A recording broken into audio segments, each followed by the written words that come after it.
Ինչ էր առաջը աշխարհի կյանքով ապրելակի մոդերացիա ծրագրահարի բանալանք Լիա ջան, նախ եկեք այսպես պայմանավորվենք, պարզաբանենք, թե ինչ է նշանակում աշխարհիկ կյանք։ Ինչ նկատի ունենք աշխարհիկ կյանք ասելով։ Մենք այսպես կամ այնպես, անկախ նրանից, որ հոգևորական ենք, ապրում ենք աշխարհում։ Եվ մենք հարաբերություններ ունենք մարդկանց հետ, շփումներ ունենք տարբեր շրջանակների հետ, այդ թվում նաև լրագրողների հետ։ Ինչը ևս աշխարհիկ կյանքով ապրելու դրսևորումներից մեկն է։ Եթե մենք աշխարհիկ կյանք ասելով նկատի ունենք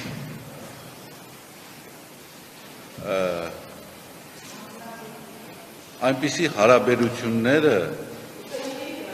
ինտիմ կյանք, որոնք ինտիմ կյանքին է վերաբերում, դա բոլորովին այլ հարց է։ Հիմա տեսեք, քանի որ ընդհանրապես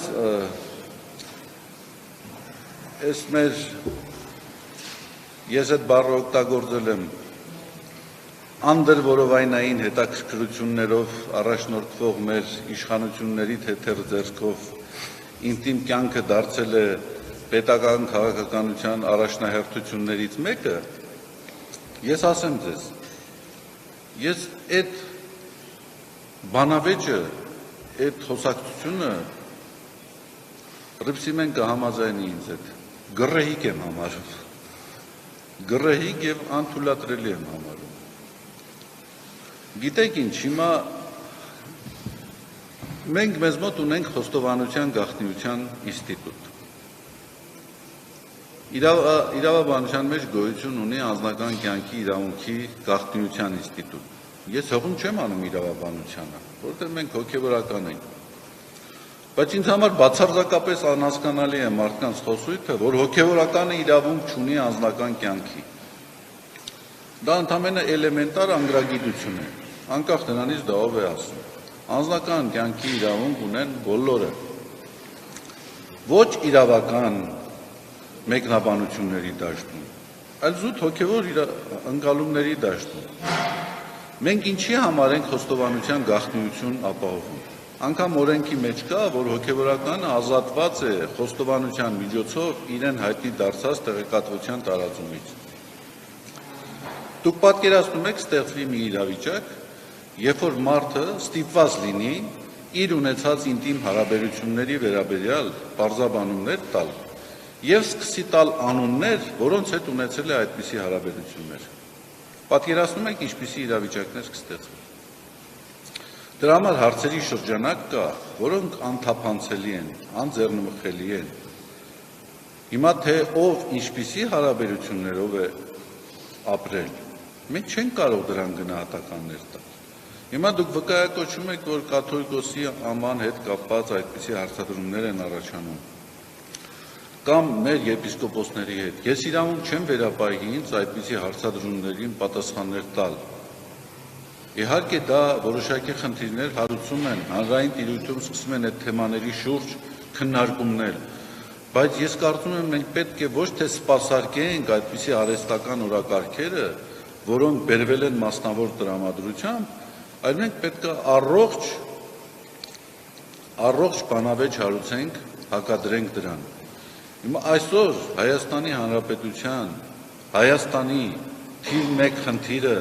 եկեղեցականների ինտիմ հարաբերությունները և եկեղեցականների ենթադրյալ երեխաներն են։ Եթե մենք այդ հարցերի սպառիչ պատասխանները ունենանք, մեր երկրի անվտանգությունը ավելի ամուր կդառնա, մեր սահմանները անձեռնմխելի կդառնան, կվերանա հանրային պառակտվածությունը, իհարկե ոչ։ Ուղղակի ակնհայտ է, որ այս խնդիրները հրապարակ են բերում խորացնելու համար հանրային պառակտումը։ Առողջ բանավեճ իրականացնելու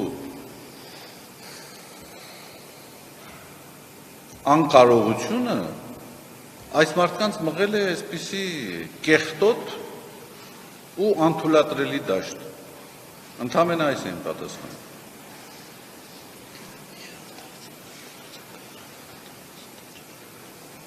Արդյոք կհեռանա կաթողիկոսը թե ոչ։ Գիտեք, կաթողիկոսը ոչ մի հնարավորություն չունի հեռանալու։ Ոչ մի նախադրյալ չեմ տեսնում, որ կաթողիկոսը պետք է հեռանա։ Կաթողիկոսը չի կարող հեռանալ միայն այն պատճառով, որ ինչ որ շրջանակներ, այդ թվում նաև կասկածելի շրջանակներ, որոնց եկեղեցու պատկանելությունը խիստ տարակուսելու է, այդպիսի օրակարգ են առաջ մղել։ Չի կարող հեռանալ նաև այն դեպքում, եթե այդպիսի պահանջ են դրել եպիսկոպոսներ, 10 եպիսկոպոսներ։ Կաթողիկոսին ընտրում է ազգային եկեղեցական ժողովը։